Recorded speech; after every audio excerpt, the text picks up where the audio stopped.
Hi, this is Nanette Hosenfeld with the Great Basin Fire Potential Briefing for Friday, May 21st, 2021.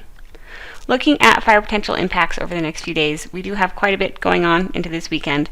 Today we are expecting a pretty wide area of Utah into the Arizona Strip with a combination of really gusty winds and low relative humidity.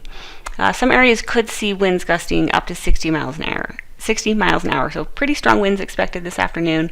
Moving into Saturday, the cold front moving through the area, bringing all this weather, will make its way through the Great Basin. A larger area will see those cooler, wetter conditions behind the cold front, but we will hold on to the gusty winds and low relative humidity across portions of the area Saturday. Then moving into Sunday, as that system moves out of the area, we are not expecting any significant impacts. Over the past 24 hours, there was some precipitation across portions of Idaho, Nevada, and into northern Utah, with a couple of isolated lightning strikes. Fire activity is beginning to pick up across the Great Basin, with some new fires reported in the past 24 hours. Some different maps here this morning. Our typical maps are not loading. Over the past 7 days, and really the past 30 days, most of the Great Basin has been well below normal as far as precipitation, and this is just continuing our long dry spell that we've seen. ERCs are responding to these dry conditions, and you can see some stations across southern Utah and into the Arizona Strip reporting ERCs in the 80 to 90th percentile range.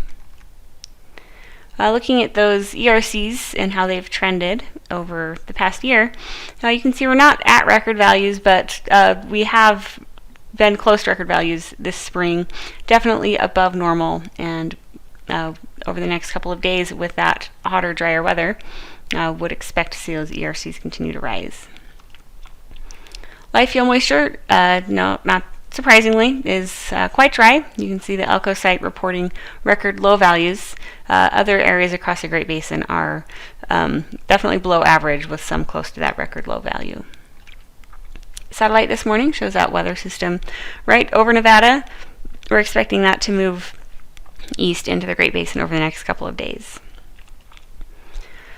So for today, you can see in that left-hand image that weather system in place with a fair amount of moisture behind it, and on our significant fire potential map, we are highlighting those areas that we're most concerned of, where we will see the gusty winds and the low relative humidity. Wind gusts today are expected to be quite strong. Again, some areas could see wind gusts up to 60 miles an hour. Behind the cold front in Nevada and parts of Idaho, we will see we will see gusty winds, but the conditions are not as dry there, and so the main concern is across the southern part of the Great Basin. Moving into Saturday, that low pressure system will remain over the Great Basin. However, no areas highlighted for high risk on Saturday, as we are expecting relative humidity to begin to come up. So again, on Saturday, looking at gusty winds, but not near the speeds expected today. Moving into Sunday, that low pressure system will begin to make its way out of the Great Basin. Good news is that the northern and central areas will see cooler and wetter weather into Sunday, so that should help a bit with the drier conditions that we've seen recently. Some of the higher elevation areas could even see some snow. On Sunday, again, holding on to some of those gusty winds, but over most of the Great Basin, relative humidity will have increased. Over the next 3 days, with that weather system moving through, the majority of the Great Basin should see some precipitation, with the greatest amounts expected over portions of Idaho, Nevada, and the higher elevations of Utah.